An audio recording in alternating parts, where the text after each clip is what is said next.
Curious, almost hushed, deep beneath the waves lives a creature older than the dinosaurs.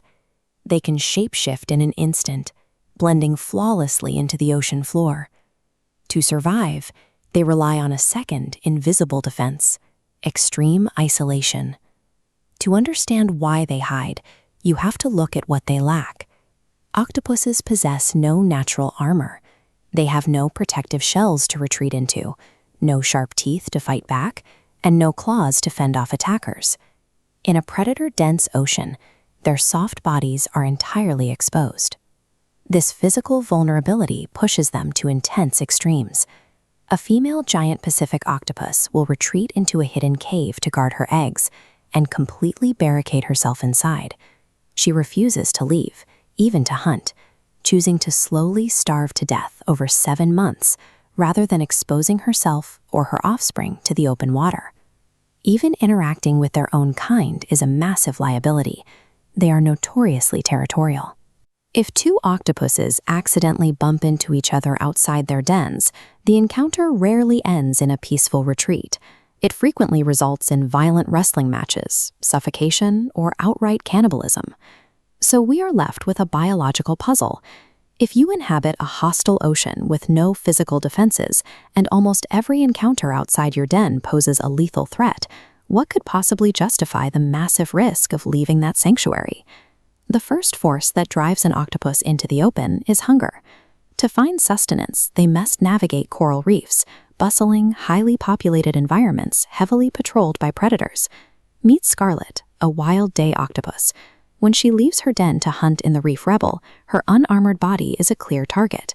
To survive the exposure, she utilizes a highly unusual defense mechanism. She recruits a bodyguard. Scarlett regularly teams up with the coral trout, a predatory fish that can grow up to 3 feet long and weigh 3 times as much as she does. Instead of fleeing from this massive neighbor, she uses its size as a physical deterrent. The trout acts as her scout, using an advanced communication technique called referential signaling. When the fish spots small prey hiding deep inside the coral, where it can't reach but the octopus can, it performs a vertical headstand to point directly at the target, guiding Scarlett to the location. By observing and cooperating with a much larger species, Scarlett gets help finding hidden food, and the trout gets whatever she misses. She successfully secures her calories while entirely outsourcing the physical risk of navigating the reef alone. The second biological imperative is reproduction. In the shallow tide pools of Indonesia, the algae octopus faces a severe geographic challenge. Trapped inside their dens during low tide, the rising water forces them out into the open all at once to search for mates. This creates a chaotic, densely packed arena. Dozens of highly territorial octopuses are suddenly pushed into close proximity. It is a high-stress gauntlet where they must rapidly negotiate whether to fight each other, mate, or flee. An outmatched young male navigating this crowd relies on his tens of thousands of color-changing skin cells to survive. He utilizes a visual tactic called a passing cloud display, projecting a stark white background with a massive black stripe to warn off larger rivals and signal his intent to females. Biologists describe this as an arena for social learning. By sizing up rivals and negotiating their rank among neighbors, octopuses gather information on what resources they can take and what behavior they can get away with. Through these interactions, the octopus gains the intelligence required to successfully manage future conflicts. By weighing up who to get close to, they weaponize their behavioral data to navigate the landscape where they lack physical protection.